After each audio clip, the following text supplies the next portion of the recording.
What would you do if your life was turned upside down in an instant? One ordinary evening, I opened the door to my husband's boss, and my world was shattered. He wasn't there for a simple visit. No, this was the beginning of something much darker, something that would change everything forever. Life was simple, almost too simple. My husband, Marcus, and I had built a routine, a comforting rhythm that echoed through the days and nights. Each morning, the smell of freshly brewed coffee greeted me as I started the day. The sound of his footsteps as he left for work became a familiar background noise, and I'd smile as I heard him kiss me goodbye, even if it was a rushed, quick peck before heading out the door. We were ordinary, just like everyone else. Marcus worked hard at his job at a corporate law firm. He had a passion for it. His eyes would light up when he talked about the cases he worked on, the challenges he faced. But sometimes late at night I would notice his tired eyes, and the lines around his mouth seemed to deepen. The long hours, the constant pressure, it started to show. Still, I never questioned it. I knew he was dedicated, and besides, what did I have to worry about? He loved me, we were happy, and we had a home together. Even though he worked long hours, we always found time for each other. We shared simple dinners, laughed about the silly things that happened at work, and even talked about the future, plans to travel, ideas for growing old together. It was comforting, safe. Yet something had shifted.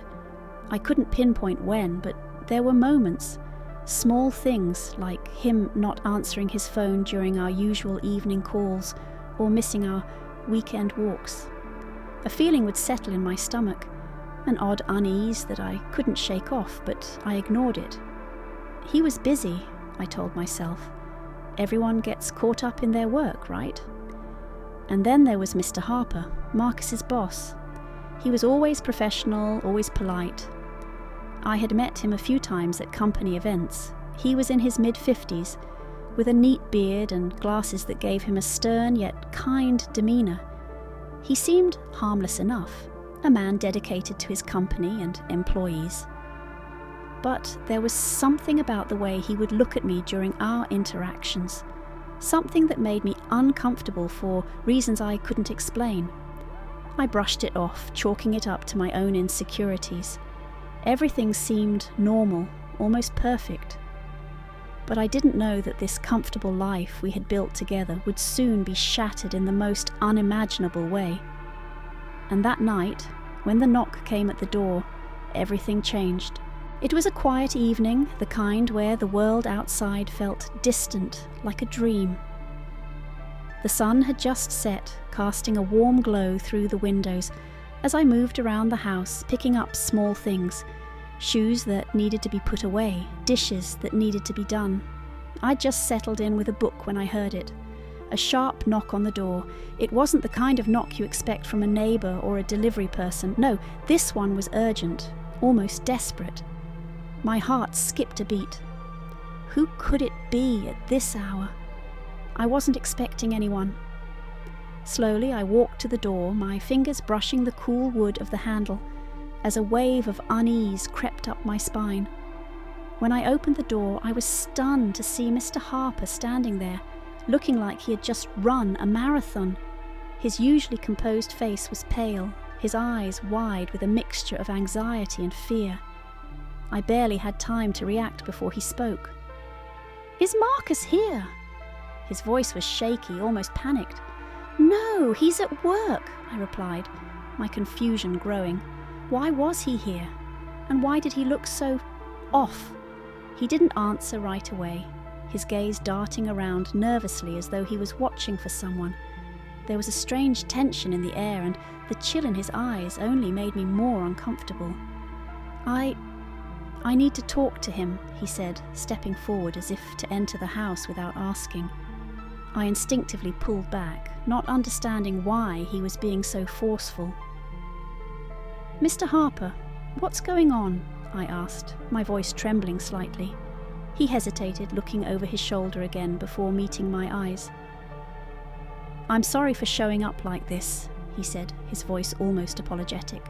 "But I need to speak with him. It's urgent. Please, I can't explain everything right now." The urgency in his voice sent a shiver through me, but I still couldn't understand what was happening. "I don't know where Marcus is. Why don't you just call him?" I suggested, trying to stay calm, though my heart was beginning to race. But Mr. Harper didn't seem to hear me. His eyes were locked on mine, and for a split second there was something in them, a rawness, a sense of panic that I couldn't ignore. "No," he said, more firmly this time, almost breathless. I need to be inside. It's important." I wanted to refuse. I wanted to tell him to leave, to ask what was going on, but something in his eyes, something urgent, stopped me. Before I could gather my thoughts, he stepped inside without waiting for me to invite him in. My mind was racing, trying to catch up with what was happening. I could feel the walls of my home suddenly feel smaller, the air heavier, as if something was about to change. Mr. Harper didn't waste time. He moved quickly, his footsteps sharp as he walked straight toward the living room, not bothering to explain. "Mr. Harper, I don't understand," I said, my voice trembling as I followed him into the room. "What's going on? Why are you acting like this?" He turned toward me, his eyes filled with an emotion I couldn't quite place. Fear, maybe, or something darker. "I wish I could explain," he said, his voice low and urgent, "but I can't. I need you to trust me right now. You need to stay here. Stay quiet." Before I could respond, he quickly scanned the room again, as though he was searching for something or someone. His unease was becoming contagious, and my own fear started to rise, but I had no idea what I was even afraid of. "Stay quiet? Mr. Harper, please, what is going on?" I asked again, my voice growing more frantic. He looked at me, his expression softening for a moment, but there was still a deep worry in his eyes. "I know this doesn't make sense, but I need to find Marcus before it's too late." Just as the words left his mouth, a loud crash came from the other room, followed by hurried voices and footsteps. I froze, my heart pounding in my chest. Mr. Harper's face turned grim. "They're here," he whispered. "It's too late." The crash from the other room echoed in my ears, freezing me in place. My pulse raced, a cold sweat forming on my skin as the world around me seemed to blur. Mr. Harper's face was pale, his eyes darting nervously toward the hallway. Without a word, he grabbed my arm and pulled me toward the staircase. I stumbled behind him, still too stunned to fully comprehend what was happening. "Stay quiet," he whispered urgently, his grip tightening on my wrist. "Don't make a sound." We hurried up the stairs, my heart pounding so loudly I could barely hear the frantic footsteps below. I tried to speak, but my throat was dry, words failing me. What was going on? Who were these people? Why had Mr. Harper come here, and why was he so terrified? I could hear muffled voices downstairs now, angry, forceful whispers. My mind raced, but the answers eluded me. We reached the top of the stairs, and Mr. Harper shoved me into the guest room, quickly closing the door behind us. "Stay here," he said, his voice low but intense. "Don't come out. Don't make a sound. I'll explain everything when it's safe." He didn't give me a chance to respond before he turned and disappeared down the hallway, leaving me alone in the small room. I could barely think straight. The confusion, the fear, it was overwhelming. How had it all escalated so quickly? This was my home, my sanctuary, and yet now it felt like a cage. I crept to the window, trying to get a glimpse of what was happening downstairs, but the curtains were drawn too tightly. I pressed my ear against the wall, straining to hear any sounds from below. There was nothing, just silence. Seconds felt like hours. I stood frozen in place, unsure whether to stay hidden or try to leave. But every instinct told me to stay put, to trust that somehow this would all make sense soon. Then I heard footsteps approaching again, louder this time. A door slammed open downstairs, followed by muffled voices shouting. The words were indistinguishable, but the panic in their tones was unmistakable. My body went rigid. I wanted to run, but my legs wouldn't move. Minutes dragged on before I heard Mr. Harper's voice again. This time it was calm, almost too calm. "We need to talk," he said, his voice travelling up the stairs, though I couldn't make out the rest of the conversation. The voices below grew louder, more hostile. I held my breath, waiting. When I finally heard the heavy steps heading toward the stairs, I knew something was about to happen. They were coming for us. "Stay hidden," Mr. Harper called out, his voice urgent. "Do not open this door for anyone." My heart sank. The realization hit me like a punch to the gut. Whoever these people were, whoever was downstairs, they weren't here for just a visit. They were here for something much bigger, something dangerous. I wanted to run, to escape, but I was trapped in a house I no longer recognized, surrounded by strangers with unknown motives. I felt a chill crawl up my spine, a sense of impending doom settling deep in my chest. Then everything shifted. The door downstairs creaked open. The heavy steps grew louder, and I could hear the unmistakable sound of multiple people entering the house. They weren't here to steal anything. They weren't here for money or valuables. No, these men, these strangers, were here for something far more sinister. I closed my eyes, hoping against hope that I was wrong. But deep down, I knew the truth. I wasn't safe, and neither was Marcus. My pulse raced as the sounds of the intruders grew closer. Every footstep, every muffled voice sent waves of terror crashing over me. I could hear them moving through the house, their voices low but urgent. Panic clawed at my chest, and I wanted nothing more than to escape. But I knew I couldn't. This house had become a trap, and I was caught in it. Mr. Harper had disappeared downstairs moments ago, leaving me alone in the darkened room, my mind spiraling.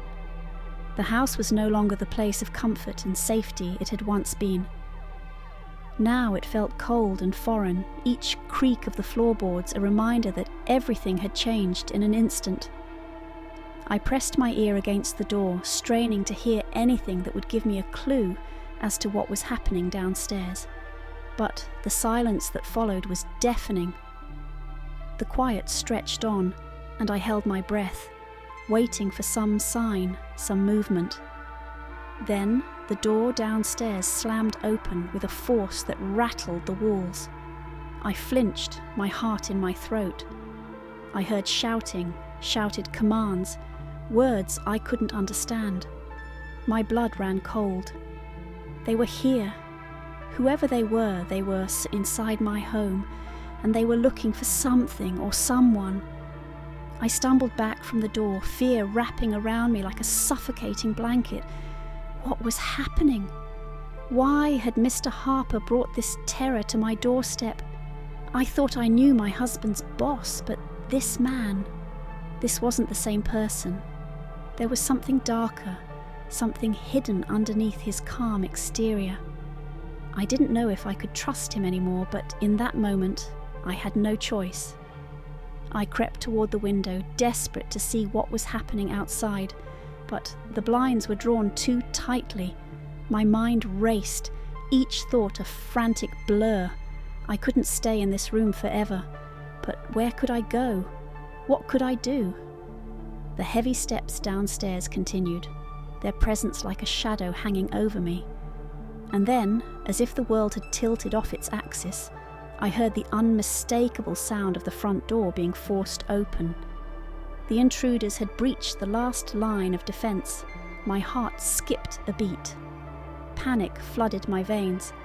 Suddenly a loud crash echoed through the house, a window shattering, glass flying across the room. The men were here, and they were looking for something, someone. My hands shook as I tried to control my breathing, but every instinct screamed at me to run, to escape before they found me. I couldn't stay in the room. I couldn't hide forever. But what if they were already searching the house? What if they knew I was here? Without thinking, I moved toward the door.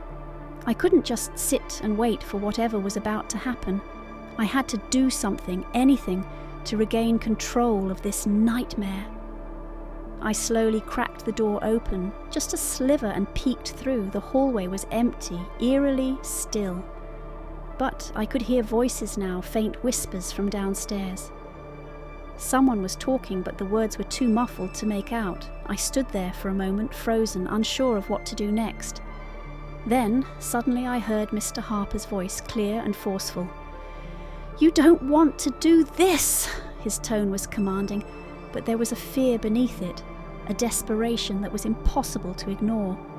I edged closer to the stairs, trying to listen, trying to understand what was happening. "Stay where you are," he said, his voice low and intense. "We don't want anyone else to get hurt." I didn't know who he was talking to, but the sense of danger hanging in the air was suffocating. Whoever these men were, they weren't here to negotiate. They were here for something much more dangerous. Suddenly there was a loud thud, followed by a grunt. My breath caught in my throat. I didn't know what was happening down there, but I couldn't just stay hidden any longer.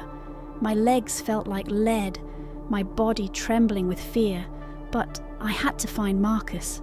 I had to know he was okay. I tiptoed down the stairs, barely daring to breathe as I moved. I needed to get to the living room, needed to find a way out before everything spiraled completely out of control. But as I reached the bottom of the stairs, I froze. My heart nearly stopped. There, standing in the doorway, was a figure I never expected to see. Marcus. He looked disheveled, his shirt torn, his eyes wide with shock. And standing behind him was one of the masked intruders holding a weapon. The sight of Marcus, standing there in front of the masked man, felt like the ground had been ripped from beneath my feet. My husband, my safe, dependable Marcus, was standing in front of an armed stranger, his face pale, his body tense with fear. The intruder's grip on the weapon was firm, his posture rigid. There was no hesitation in his movements, no sign of mercy. I took a step back, my breath catching in my throat. How had this happened? What was going on? For a moment, everything felt surreal. It felt like I was trapped in a nightmare, one where nothing made sense and everything was slowly crumbling. I wanted to scream, to run and hide, but my legs felt like they had turned to stone. I was rooted to the spot, my mind desperately trying to catch up with the terrifying scene unfolding before me. "Marcus," I finally managed to whisper, my voice barely audible. He didn't look at me. His eyes were fixed on the intruder, his jaw clenched. There was a dark weight in the air, a tension that made my chest tighten. "Marcus, what's happening?" I asked, my voice rising in panic. Slowly, Marcus turned his head, his eyes meeting mine. There was something in his gaze, something that twisted my stomach in knots. I had never seen him like this before. It was like a part of him had been ripped away, leaving behind a shell of the man I thought I knew. "It's not what you think," he said, his voice low, almost apologetic. I shook my head, unable to comprehend his words. What wasn't what I thought? How could he say that when we were being held hostage in our own home? "What is going on, Marcus? Why are they here? What do they want from us?" He took a deep breath, his eyes flicking to the intruder and then back to me. The man behind him didn't move, his eyes cold, focused entirely on Marcus, as though waiting for some signal.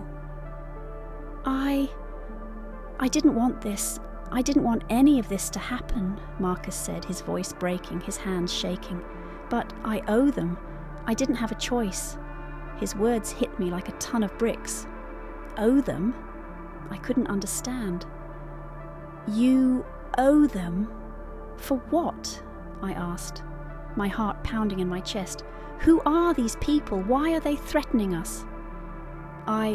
"I made a mistake," Marcus stammered, his eyes filled with regret. "A huge mistake. A deal. A bad deal. I thought I could get out of it, but I couldn't. And now they want something from me. From both of us." My mind raced as I tried to piece together the puzzle. A deal? What kind of deal could Marcus have made that would bring these people to our doorstep, to threaten our lives? I wanted to scream, to demand answers, but the terror in Marcus's eyes silenced me. He was scared of what these people might do to him and to me. The intruder stepped forward, his cold eyes narrowing as he aimed the weapon toward Marcus. "You've made your decision," the man said, his voice low and menacing. "Now you'll pay the price." I felt the room closing in around me, the walls tightening with every word the stranger spoke. My husband had done something terrible, something that had put both our lives at risk, but what could I do? What could anyone do when faced with a situation like this? Without warning, Marcus turned toward the man, his expression hardening, a determination flashing in his eyes. "No," he said, his voice steady, though I could hear the edge of fear in it. "I won't let you hurt her. I won't let you destroy everything." The intruder didn't move, but there was a brief flicker of uncertainty in his eyes. It was as if Marcus had said something that shifted the balance, something that made the man reconsider his position. "I'll take full responsibility," Marcus continued, stepping closer to the man, his posture rigid. "But you don't touch her. You don't hurt my wife." I was frozen, unable to speak, unable to move. I had no idea what Marcus had gotten himself into, but in that moment, I realized the truth. This wasn't just about money or power or some business deal gone wrong. This was about survival, and Marcus was willing to sacrifice everything, his safety, his dignity, his future, to protect me. And in that moment, I knew that we were in this together, no matter the cost. The intruder seemed to consider Marcus's words for a moment, and then he slowly lowered the weapon, his expression hardening into something unreadable. "You have one chance," he said, his voice cold. "If you betray us again, there will be consequences." With that, he turned and walked toward the door, the heavy footsteps echoing as he left the house, leaving us standing in the aftermath of the chaos. Marcus collapsed against the wall, his body trembling. "Thank God," he whispered, his voice breaking. I moved toward him, finally able to breathe again. But there was no time to feel relief. Not yet. There was still so much left unsaid, so many questions unanswered. But one thing was certain, I didn't know what the future held, but I wasn't going to face it alone.